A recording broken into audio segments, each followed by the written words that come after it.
So right now things has basically reversed from what we had a couple months here in Washington and the United States. We talked yesterday about the other issues with Myanmar and his uh, review of that. I suspect is going to be more tightening of immigration's uh, paperwork for people trying to get into the United States. Uh, it doesn't look well right now. And at the same time, we are negotiating with Russia and Ukraine about this peace deal and ending the war. So things are really kind of up in as we go into the holiday season. Right now, this attack that yesterday was viewed as a terrorist attack. So the FBI is on it. The Joint Terrorism Task Force, which I was a member of, is currently investigating it.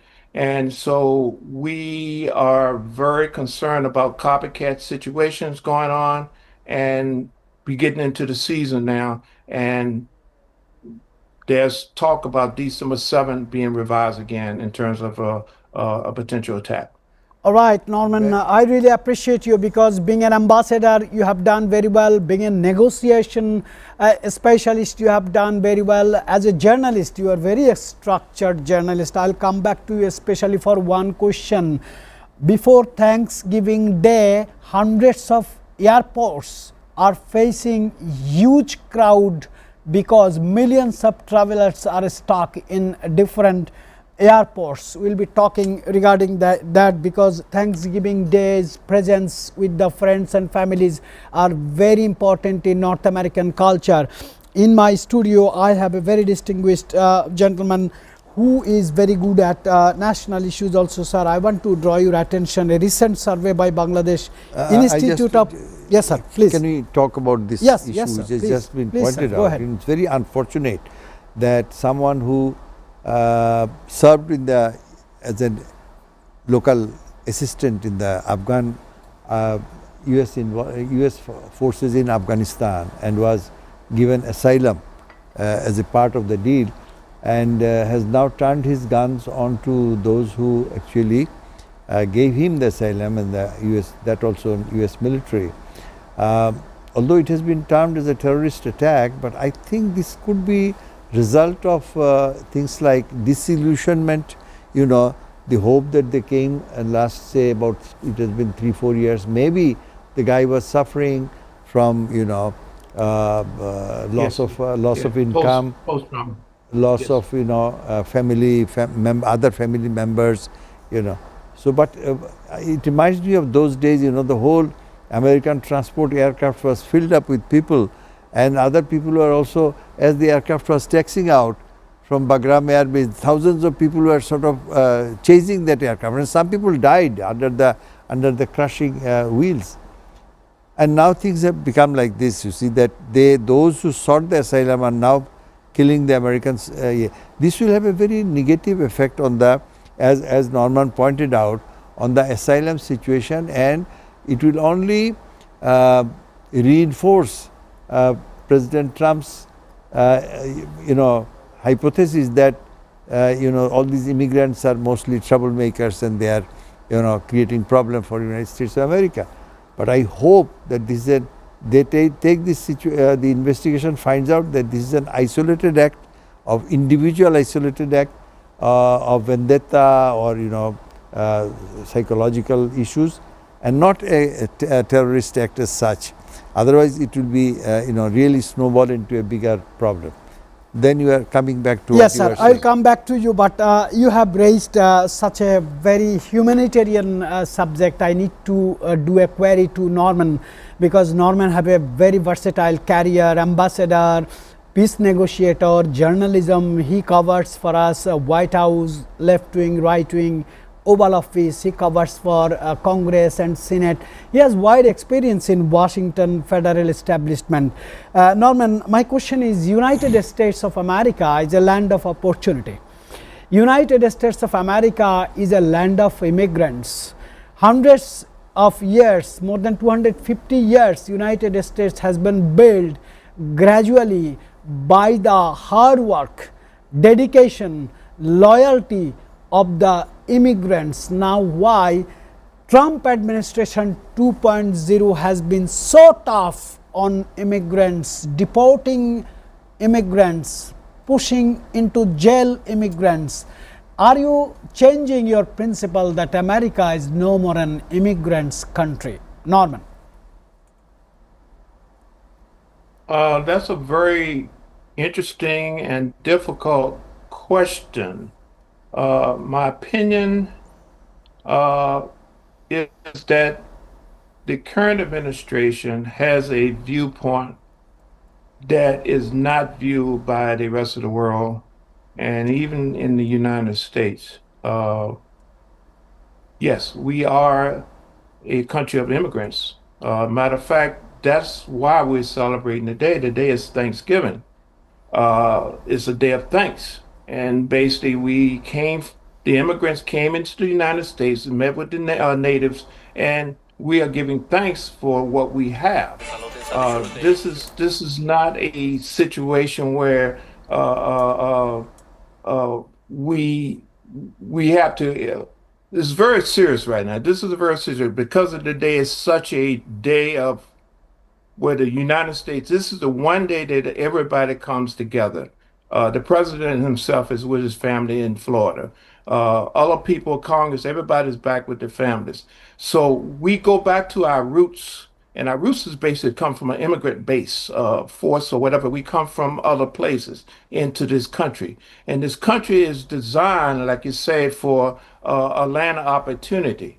Unfortunately, because of these acts, and what's going on and the perception by the Trump administration is that the outsiders, people who are not from here or not here, is causing problems to the point where we want to restrict their access to the United States. So that defeats the entire principle of the United States. Without immigrants, we are nowhere. We are not a country. We would never even be here right now.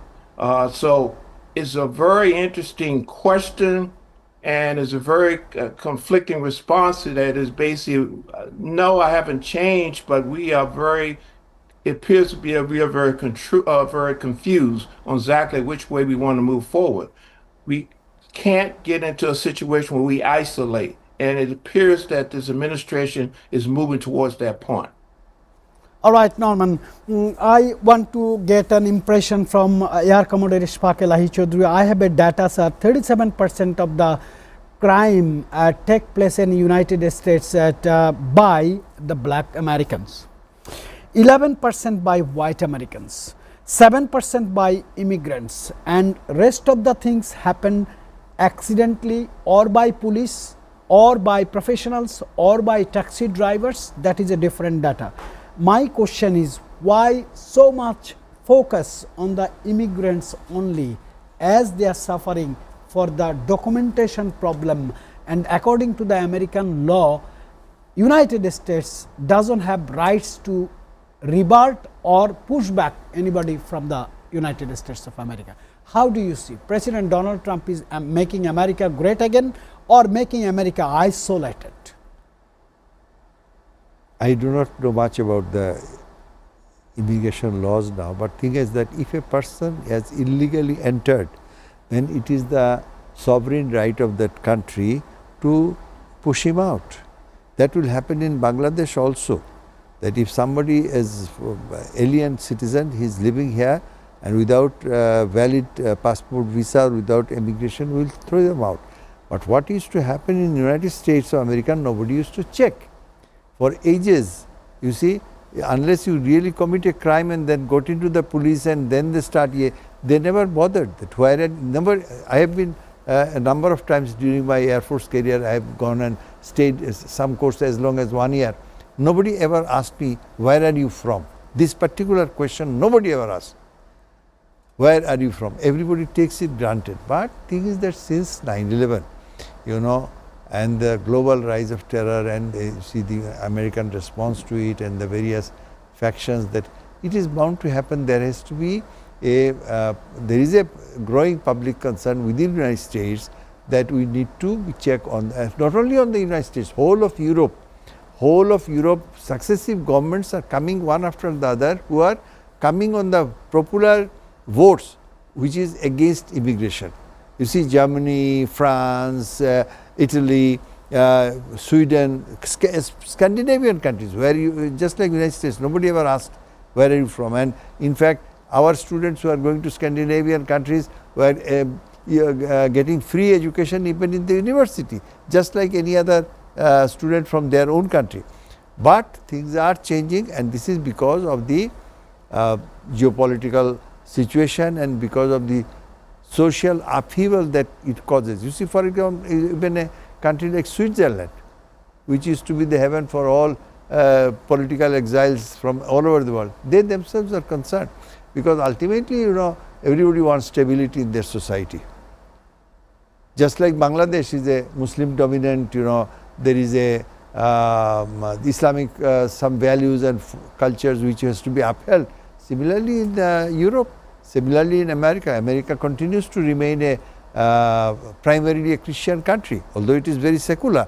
But thing is that there is a limit beyond which you cannot change things. So what Trump is doing is of course very extraordinary measures, but I don't think even the next government will change anything great about that, because we have to be, now what to do about countries like Bangladesh, we need to improve our socio-economic situation here, employment situation, economic situation, so that our people do not go outside, they don't feel its urge to go outside illegally and go to another country. Exactly, sir. Today I have especially designed the program for you, economic trouble and rising poverty in Bangladesh. I will have many questions for you. I want to again go back to Washington. Norman, you know, in American Constitution there is a clear direction that if someone wants to be the president of America, he has to be a born American. He has to be a Protestant Christian. He has to be come from primary win and political parties. There is no such thing as Protestant Christian. Born, yes, born American. Born American. But there are Kennedys who are Catholics. Yes, sir. So my question is: recently we have seen a new trend that immigrants are started for leadership in different mayoral position, governor position, senate position, congressman position.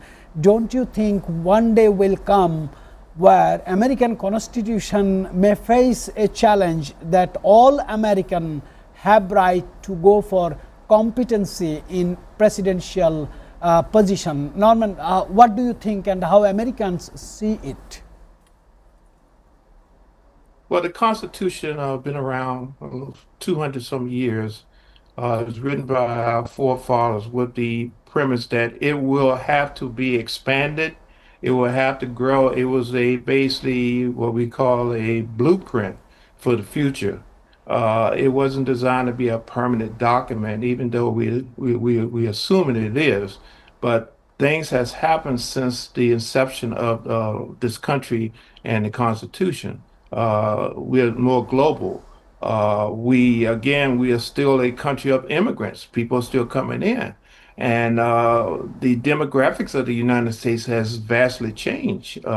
So one would assume that we will have to make future provisions for people coming in to this country with certain skill sets, and some of them may be leadership positions. So to preclude someone from being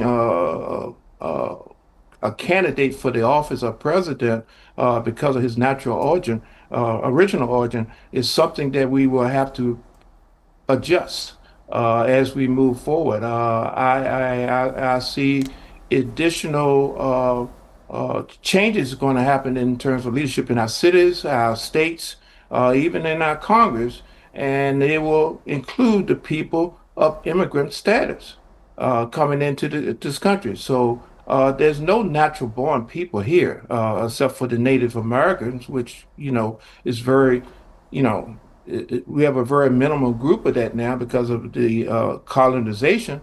So everyone is an immigrant from some reason, to a point in terms of this country. So that thing of natural born doesn't really hold water as we move forward in the future.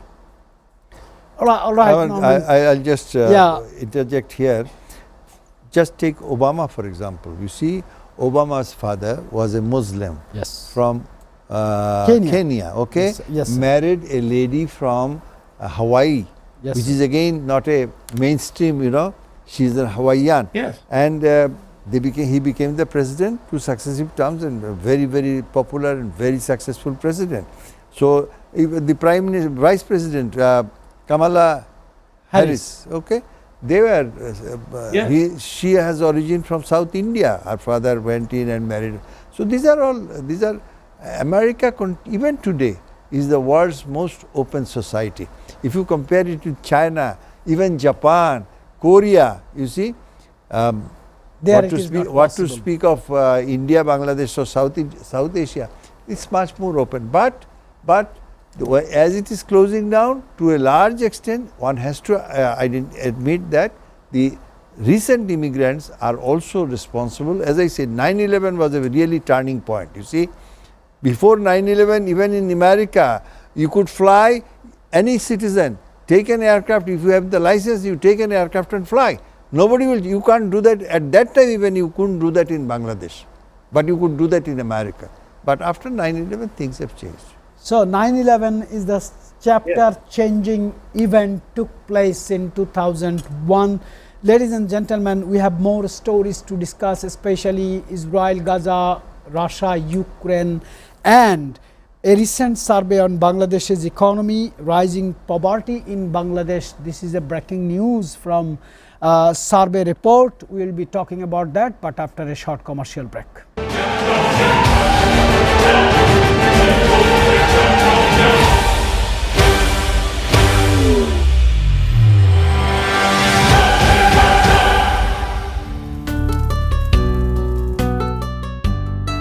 Fully air-conditioned building with spacious banquet, car lift, sky view rooftop restaurant, all in one.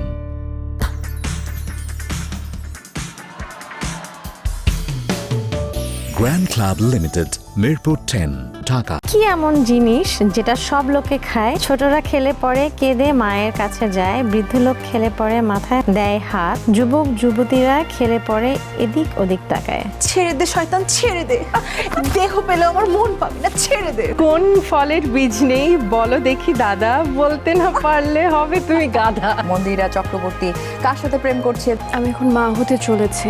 চিনেছি তোমারে আকারে প্রকারে, দিনের আলো রাতের আধারে। কোন বাসায় শুধু দুজন থাকে, দরজা জানালা ছাদ কিছুই থাকে না? পা, পায়ের নুপুর, ছন্দ, মনে হচ্ছে কি ছু দিয়ে জাদু মন্ত্র করছে। এক্স্যাক্টলি, পায়রে নুপুর আমার। অরিক্স স্পেশাল সেলিব্রিটি শো তারকার ঝলক দেখবেন প্রতি শুক্রবার রাত 9:30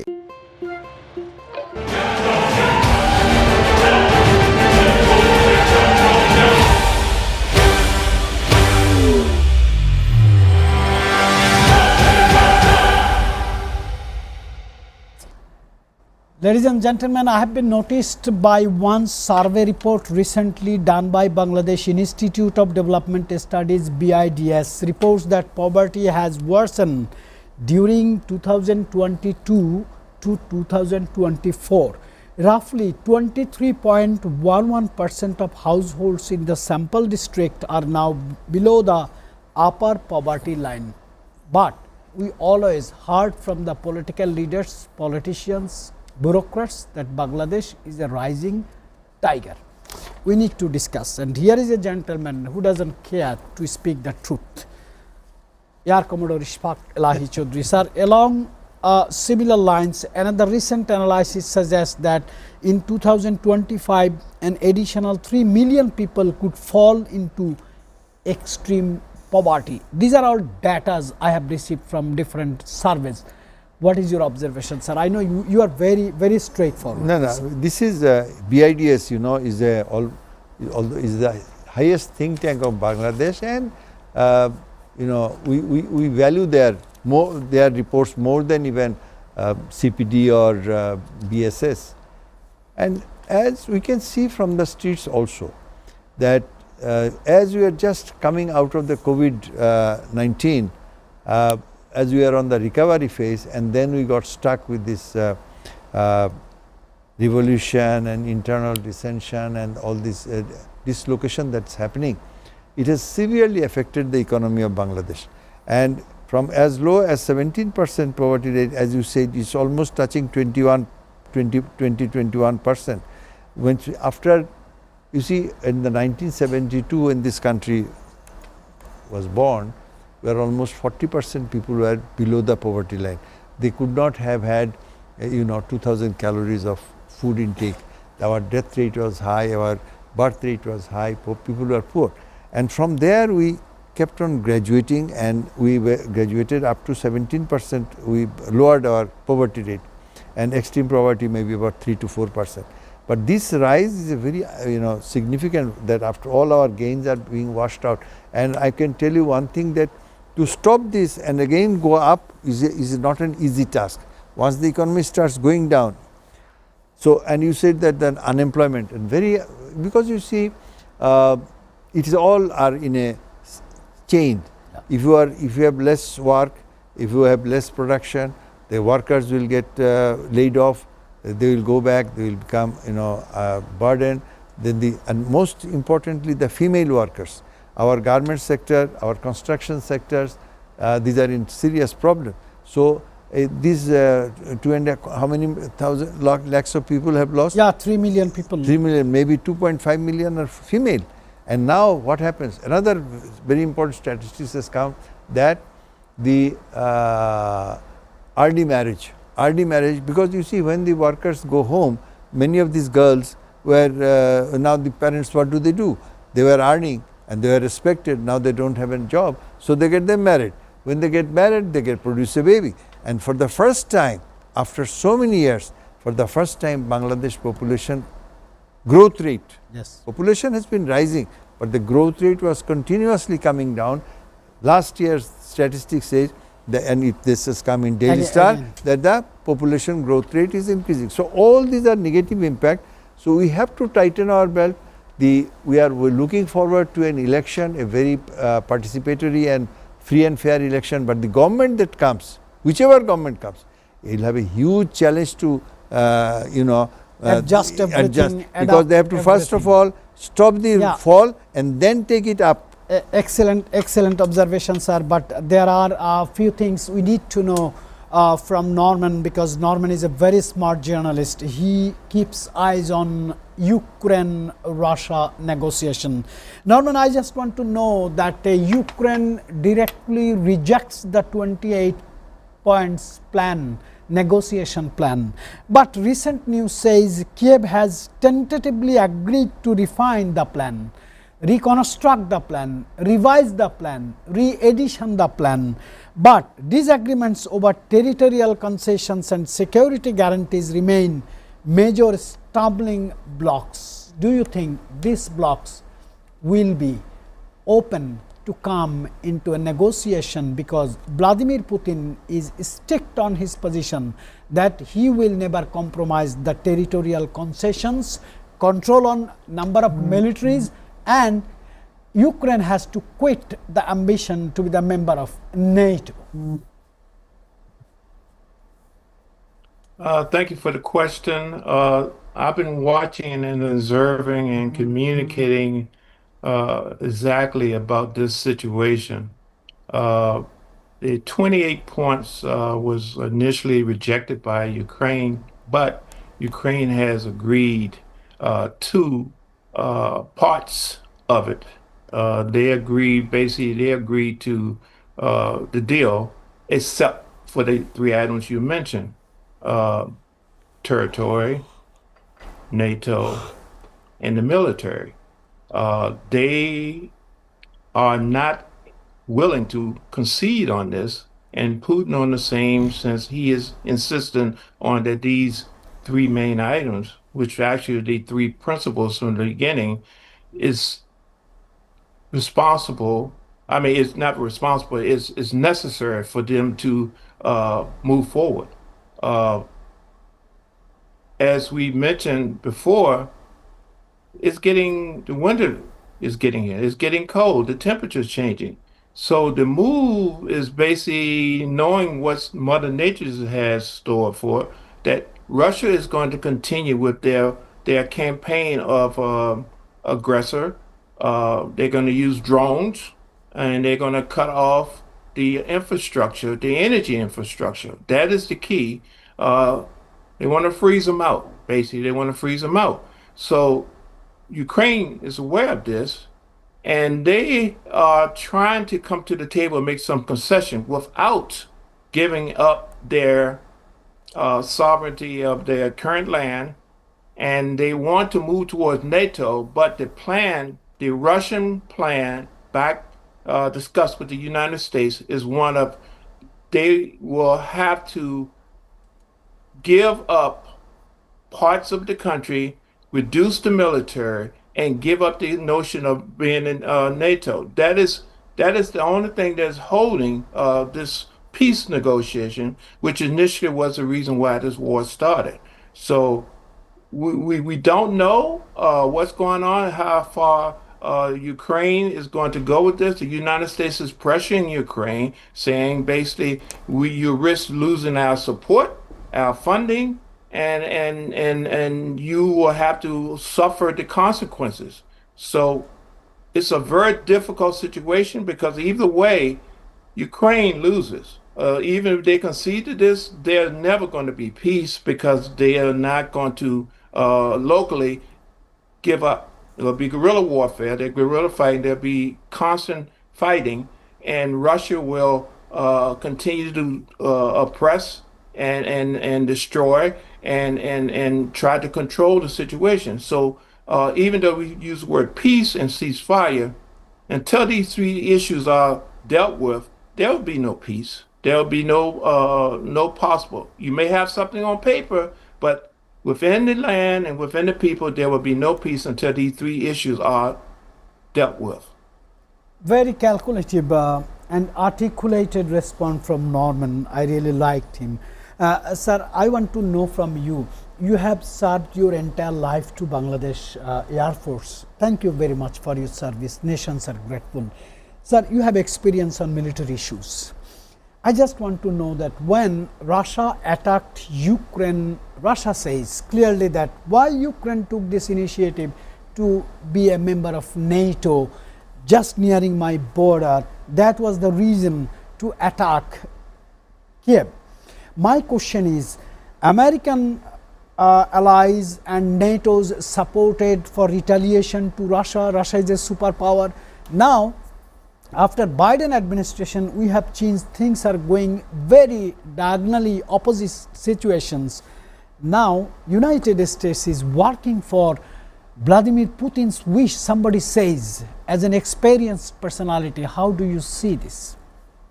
First of all, this is very unfortunate.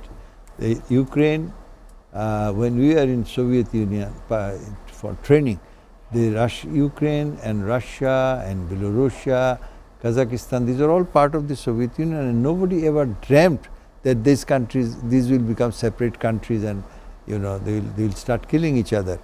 Ukrainians and the Russians have for many years, they have so much of intimate relationship and familial relationship, lot of marriages, you see, and this war has destroyed the social fabric, and it is actually costing so much of human lives, both for the Ukrainians and the Russians. But we have discussed this thing in the past also. They are fighting a First World War type battle in the 21st century. The line is not changing. They are just killing each other. Neither the Ukrainians can win nor the Russians can win. And Ukrainians are holding on because the European powers are helping them. Otherwise, maybe the Russians would have, because of their very enormous size. And as you mentioned, Russia is superpower. Russia is no longer a superpower. It may have a lot of nuclear weapons, but it is so isolated today. They have to depend on China for all their strategic decisions, which is a very sad state, and the Russians know it probably. And even on the manpower, they are losing so much that, as I said, that there are reports that they are recruiting. They are bound to recruit mercenary soldiers Yes. from countries like Bangladesh or some of the African countries, which is very sad. So, as the war started, I remember about a few months into the war, late Henry Kissinger, he gave a formula for how to bring peace, and I still have that. I saved it in my computer, and basically what he said is that give the Russians the area on the eastern side which is Russian dominated, and by and large people wants to rejoin, and give the Russians a assurance that the Ukraine will never join the NATO. The NATO expansion has stopped as far as they are concerned. Think of if you are a Russian citizen, your border was thousands of miles away.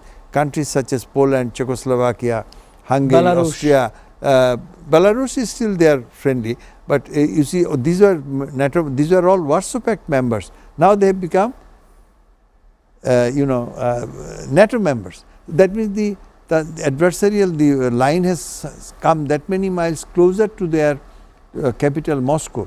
Now that is for thousands of years Russia, a child grows up with the history that Russia has been attacked both from the east and the west. From the east by the Napoleon and Germans and things like that. From the east with Genghis Khan and Halaku Khan and all these Mongols.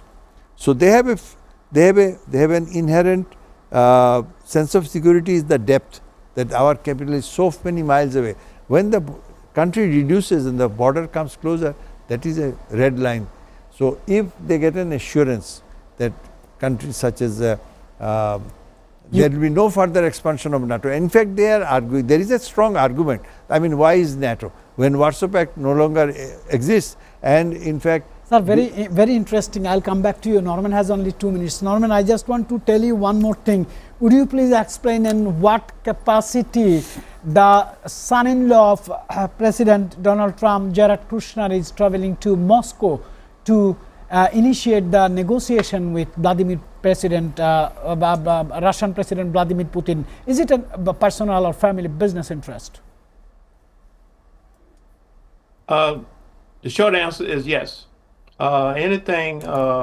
Kushner is not a part of the current administration, so his only input will be of a personal family nature. He's working representing the Trump family with the support of the president, and his goal is to basically set up the future, the reconstruction, the development of business interests between his family and Russia, Ukraine, and basically the future. Yes, so they're looking at building the Norman, cable. I know you are a very straightforward and very brave journalist. If we got disconnected for some reason because you have some time limitation, our production team is advised to reconnect you, because still we have few things to know from you, as you have a very versatile experience on global issues. I will expect you to come back. Let me come back to studio where we have more issues to discuss with such a veteran academician, bureaucrats or military professionals. Sir, I just want to know, microeconomic indicators are concerning in fiscal year 2024-2025. Growth slowed. World Bank is telling same, IMF is telling same, IDB is telling same, IFC is telling same, but the finance secretary or finance advisor is giving us the different information. What do you think? Are we in the wrong direction right this moment? What did the finance secretary say especially? He says economy is line, regular line, it is going growth. He must be having some statistics to which I have no access, because I have not seen this in the newspaper. I read Daily Star, I read Pratham Aalo, I read Samokal, and I did not see anything on the. But let me see one thing.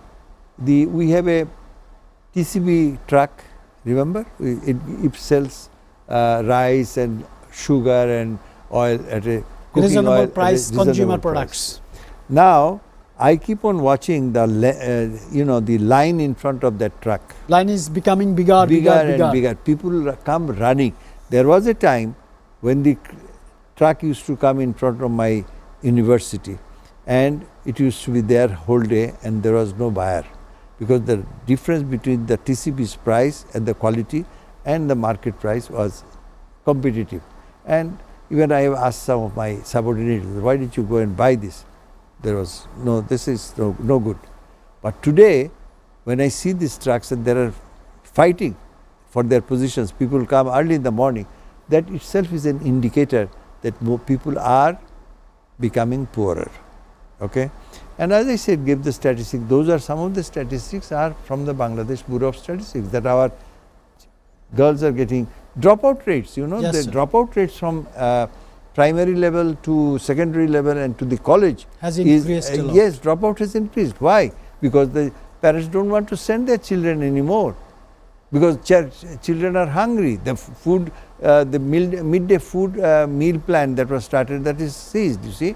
So, and the parents may find that their children are they should rather earn something on the streets or doing some odd jobs. Those are very, very relevant, things. But we all hope that yes, everything should become normal as early as possible. There has been some very important steps taken by the government on the, say, banking sector, for example, to bring some discipline. But still, there are many gray areas, and there are areas where we need to wait. But I think that what happens is, as we near few months later, there is election, and there is a as I always say, that if there is a stable government in Bangladesh, they will have to, and all these foreign donors, they are also waiting on the wings. You see that for the next government, what type of government comes, and should they invest in Bangladesh or not. So we got to be very, pro investment policies government has to take, and it is already taking. But then you see, people are waiting. People are waiting for things to sort of Right, mature. sir. As you have indicated that in coming few months probably there will be an elections, but very strong critics and intellectuals and from also media houses are very doubt that election will be held in time. They are in doubt. I will ask this question after a short commercial break.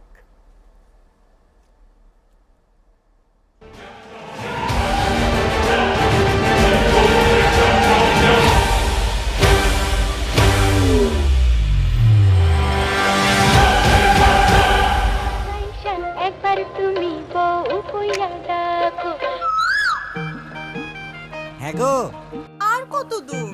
আরে আমি তো ফিডের গাড়ির লগে। তোমার গরু হাঁস মুরগি মাছ তো অনশন শুরু কইরা দিছে। কি কও? অনশন শুরু কইরা দিছে? কেডা? হাঁস মুরগি মাছ। আরে ওগো মতি গতি দেখা মনে হইতাছে এসএফএন ছাড়া কিছুই খাইবো না। হ্যাঁ গো, এসে ফিডের খবর ওরা জানলো কেমনে? আরে ভালো জিনিসের খবর ছড়াতে কি আর মাইক লাগে? খবর ভাসে বাতাসে বাতাসে। আরে দেখো, এসে ফিডের জাদু। সম্পূর্ণ নিজস্ব তত্ত্বাবধানে বিশেষজ্ঞদের সমন্বয়ে প্রস্তুত হয় এসএ ফিডের পশু খাদ্য। অত্যাধুনিক প্রযুক্তিতে তৈরি এই পশু খাদ্য যেমন নিরাপদ তেমনি স্বাস্থ্যকর। এসএ ফিড, নিরাপদ ফিড, স্বাস্থ্যকর protein. SA agro feeds limited একটি এসএ গ্রুপ অফ কোম্পানিজের প্রতিষ্ঠান। Grand Palace, 5-star chain hotel, Zinda Bazaar, Sylhet. Local and international cuisines. Exclusive banquet hall for all events. 5-star luxurious rooms and suites with bulletproof glass.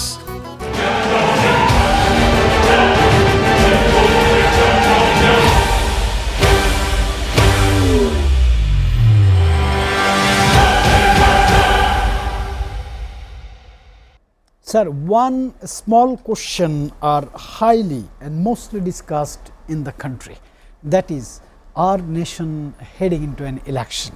What is your? There is no way but to head for an election, you see, and we have no way out. As I said, the world is watching, and you got to present this an elected government. And Bengali psyche is such they need to have a regular elected government, and that's what actually our whole liberation was for. For 24, 25 years in Pakistan, there was no general election. We forced it on the Pakistanis. We forced it on them that there has to be a free and fair election. So there will be an election, and my only hope is that the road to election will be free from conflict, free from power play of muscle and money. People will be able to choose their candidates and cast the votes. And now the election commission is much more strengthened. They should be able to account for every vote, and should be, and our law enforcement people should be able to make sure that people who are less privileged, people who are minority, people who are somehow cornered, they are all allowed to go to the polling center and cast their vote. There must not be any monopolizing by any party on the conduct and outcome of the election.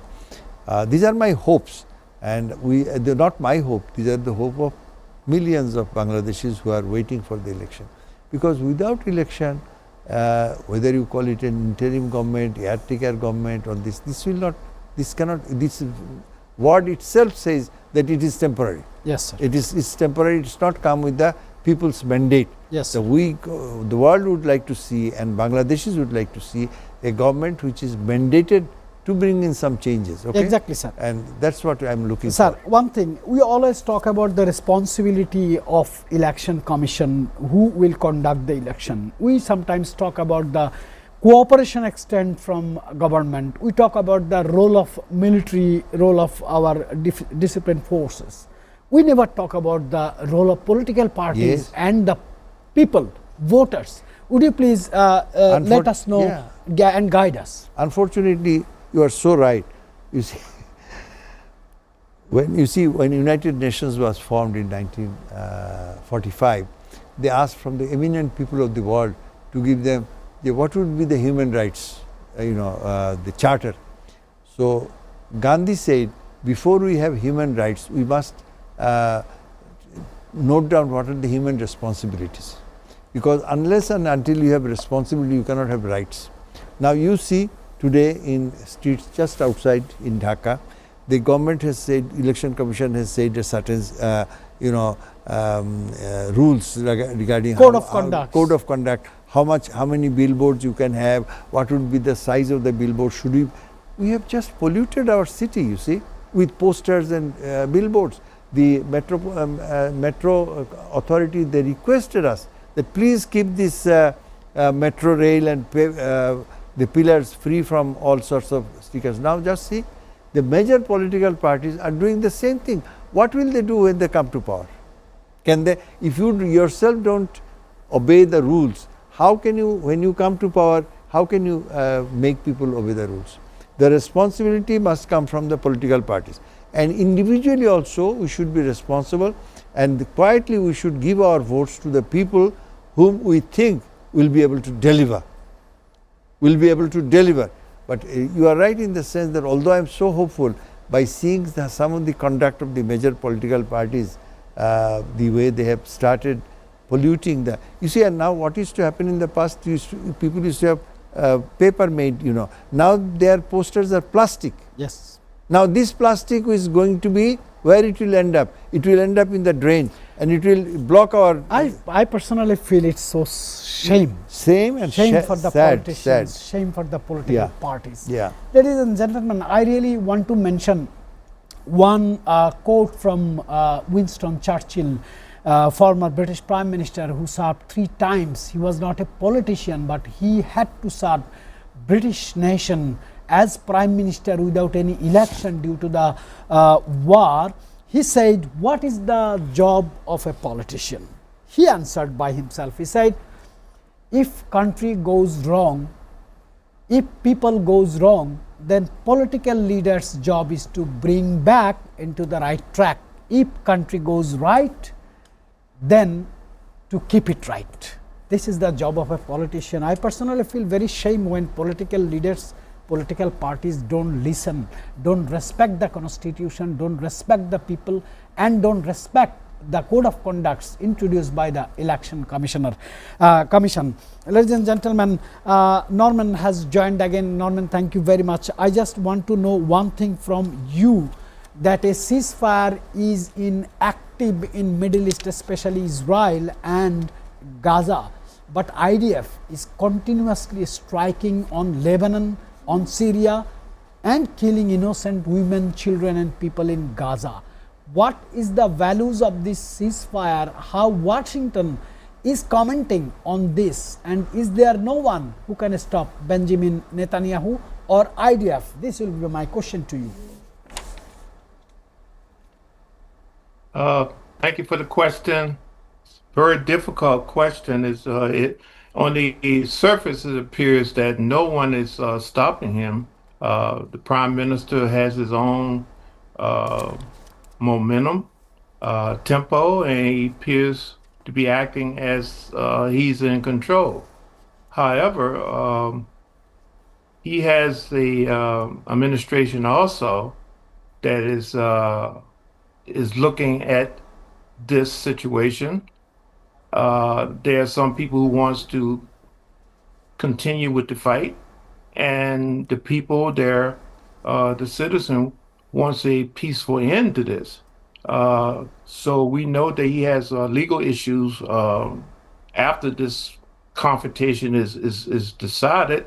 But as long as this campaign continues, he's still in control. So right now he has a appearance of, I'm going to continue to do what I do, and they have to decide to surrender. Basically, same situation with Russia and Ukraine, that I'm going to continue with my campaign until we get a surrender and my terms are met.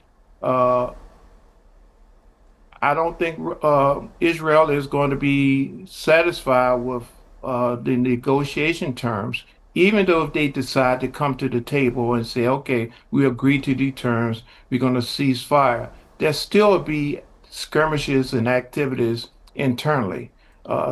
Food, they're going to siphon out how much food they can get, healthcare, resources, blockage, people getting in, government stuff. So there will always be this issue with, okay, I agree what you say, but I'm going to be taking my time. I'm going to be very slow. I'm not going to be very enthused and ambitious about doing anything to support you. My goal is to conquer and destroy and develop and take over the area and repopulate what's going on. That is his goal. They may agree to certain things, but they could be very slow, and you're going to see these situations, as you said, we had a ceasefire, but you still see activity. So that is going to continue. All right, Norman Flood Barnes, geopolitical correspondent of SA Television based in Washington, D.C. Thank you very, very much. I wish you a very good day.